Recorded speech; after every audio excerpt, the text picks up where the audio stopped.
ओम शांति। 26 तारीख की वाणी है। मीठे बच्चे, इस दुनिया में निष्काम सेवा केवल एक बाप ही करता है। बाकी तुम जो भी कर्म करते हो उसका फल अवश्य मिलता है।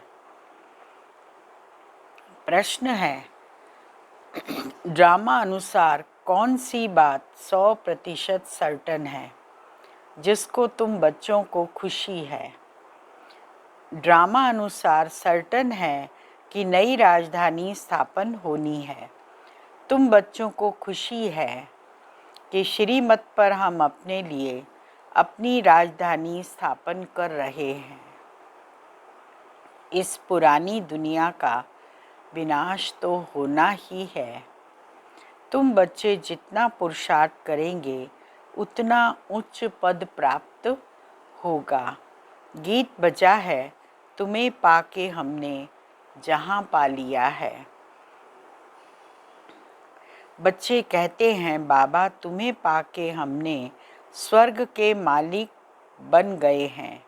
बाप भी कहते हैं, बच्चे मन मना भव। बात एक ही हो गई।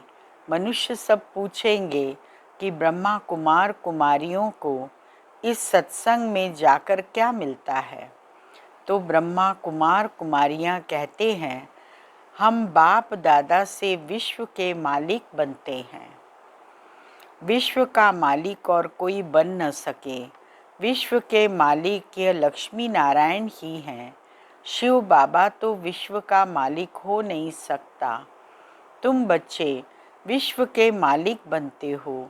तुम्हारा बाप विश्व का मालिक नहीं बनता। ऐसी निष्काम सेवा करने वाला और कोई होता नहीं।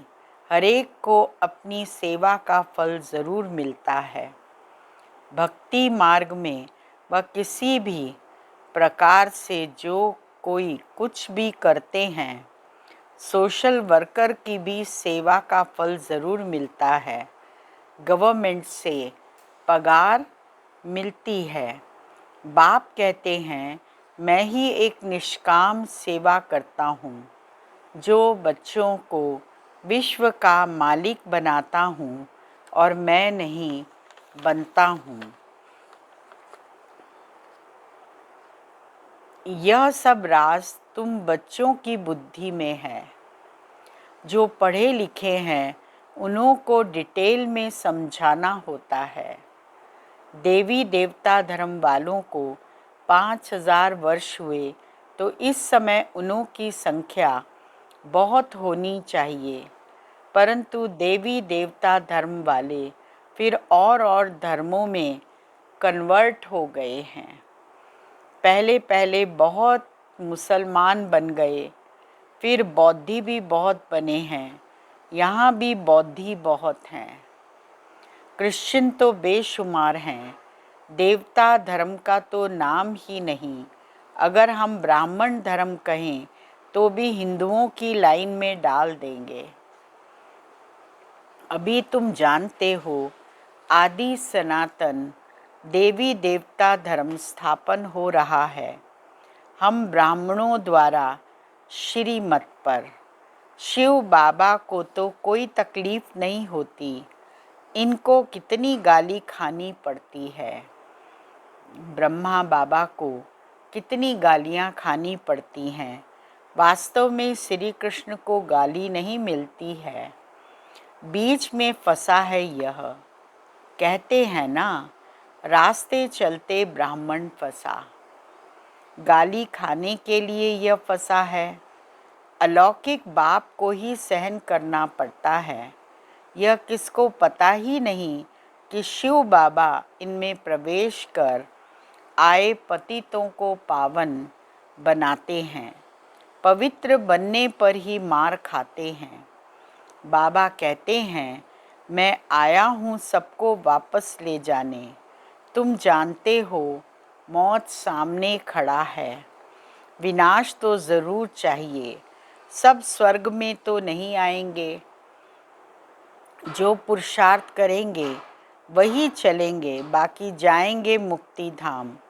यह किसको भी पता न होने के कारण कितना डरते हैं, शांति के लिए कितना धक्का खाते हैं, कॉन्फ्रेंस करते रहते हैं।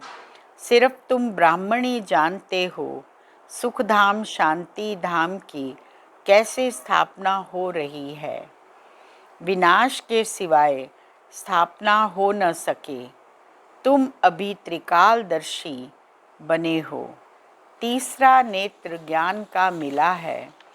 वह तो कहते रहते हैं पीस कैसे हो, अर्थात कोई भी लड़े नहीं।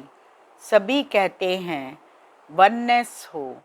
एक ही बाप की मत लें कि हम सब एक बाप के बच्चे भाई भाई हैं, तो वननेस हो जाएगी। एक बाप के बच्चे हैं तो आपस में लड़ना नहीं चाहिए। चारों तरफ हाहाकार मचना है। बुद्धि समझ सकती है नेचुरल क्लेमिटीज़ आनी हैं, मूसलाधार बरसात भी होनी है। इन सब का विनाश हो जाए तब सतयुग की स्थापना हो। 5 तत्वों की खाद भी मिल जाएगी। इस धरती को खाद देखो कितनी मिलती है। बाबा कहते हैं इस रुद्र ज्ञान यज्ञ में यह सब स्वाहा हो जाएंगे। रावण की देखो, हर वर्ष एफजी बनाए उनको जलाते हैं। दुश्मन की तो 1-2 बार एफजी बनाए जलाते हैं।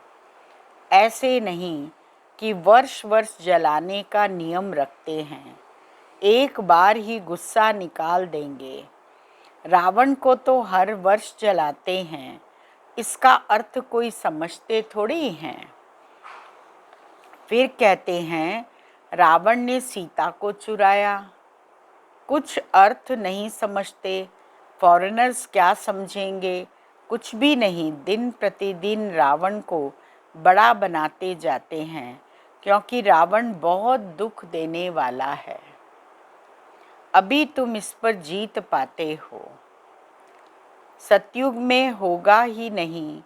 यह जो कर्म की भोगना बीमारी आदि होती है, यह है रावण के कारण। रावण की प्रवेशता होने के कारण मनुष्य जो भी कर्म करते हैं वह विकर्म हो जाते हैं। सुख दुख का खेल बना हुआ है। इस हिस्ट्री ज्योग्राफी का किसको भी पता नहीं। लक्ष्मी नारायण को यह राज्य कैसे मिला, किसको पता नहीं। अच्छा, मीठे मीठे सिक्की लदे बच्चों प्रति मात पिता बाप दादा का याद प्यार और गुड मॉर्निंग।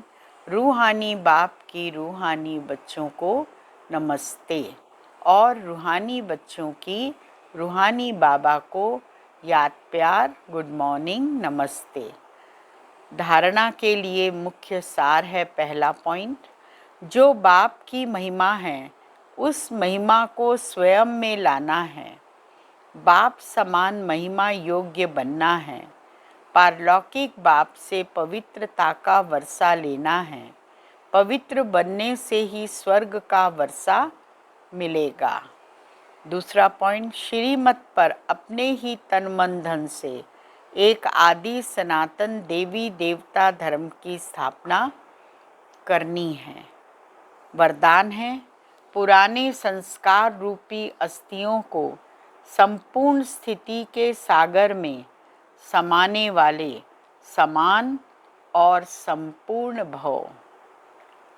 बाप समान व संपूर्ण बनने के लिए सृष्टि की कयामत के पहले अपनी कमजोरियों और कमियों की कयामत करो। कोई भी उलझन का नाम निशान न रहे, ऐसा अपने को उज्जवल बनाओ। जैसे जन्म परिवर्तन के बाद पुराने जन्म की बातें भूल जाती हैं, ऐसे पुरानी बातों को, पुराने संस्कारों को भस्म करो। अस्थियों को भी संपूर्ण स्थिति के सागर में समा दो। तब कहेंगे समान और संपूर्ण। स्लोगन है, विस्तार को सार में समाने की जादूगरी सीख लो तो बाप समान बन जाएंगे। आज का व्यक्ति इशारा है, सहनशीलता वाले बाहर मुक्ता के वाइब्रेशन को ही नहीं, लेकिन मन के संकल्प भी जो उत्पन्न होते हैं, उन संकल्पों की उत्पत्ति को देखकर भी घबराएंगे नहीं। अपनी सहनशीलता से सामना करेंगे और सूरत से सदैव संतुष्ट व प्रसन्नचित्त दिखाई देंगे। उनके नैन चैन कभी भी असंतुष्टता के नहीं दिखाई देंगे। वे संतुष्ट मनी होने के कारण सदा हर्षित रहेंगे। ओम शांति।